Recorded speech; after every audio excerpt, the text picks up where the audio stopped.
ស្នេហ៍អូននឹកចង់តែរីកា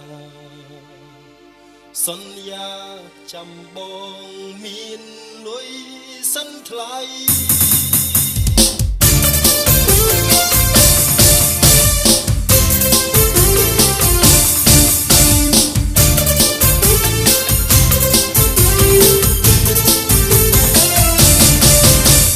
មានប្រាំងរៀបការបដិការទឹងម៉ែ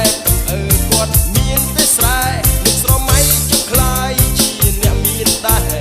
នឹងប្រាប់ឲ្យម៉ែចូលស្ដីជីវ៉ាធ្វើស្រែកាន់ស្រូវប្រឹងឡើង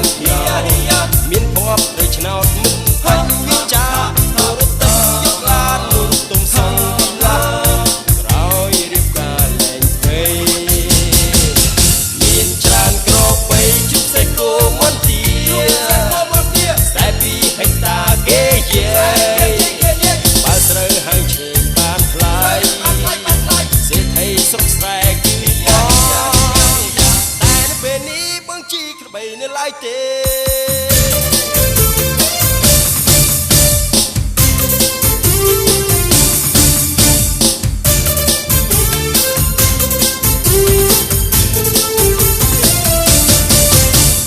មានប្រាំងរៀបការមិនកើត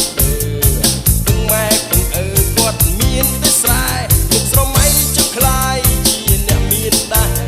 នឹងប្រាប់ឲ្យម៉ែចូលស្ដីជីវ៉ាធ្វើស្រែកាន់ស្រូវប្រឹងឡើងមានភ័ព្វនៅឆ្នោតមិនបាច់វាចារត់តែយកឡាននោះទុំសងពីឡាក្រោយរៀបការលែងពេមានច្រើនក្របីជុំសេគោមន្ទីស្រែពីហិចតាគេយាយបើស្រូវហាងឈើបានថ្លៃសេដ្ឋីស្រុកស្រែគឺបងតែនៅពេលនេះបងជីក្របីនៅឡើយទេបងច្រឡំបងច្រឡំសស្មានថាជីស្មានថាជីឡានបងច្រឡំបងច្រឡំសនឹកស្មានថាបានស្គាល់ឡានមិនជីក្របីតាមវាខ្សែស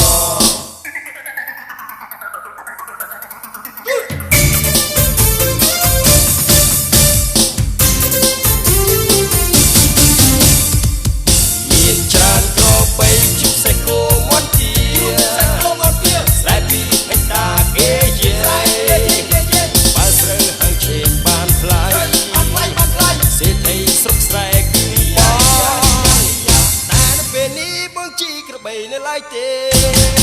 បើខ្ញុំគ្មានប្រាណារៀបការមិន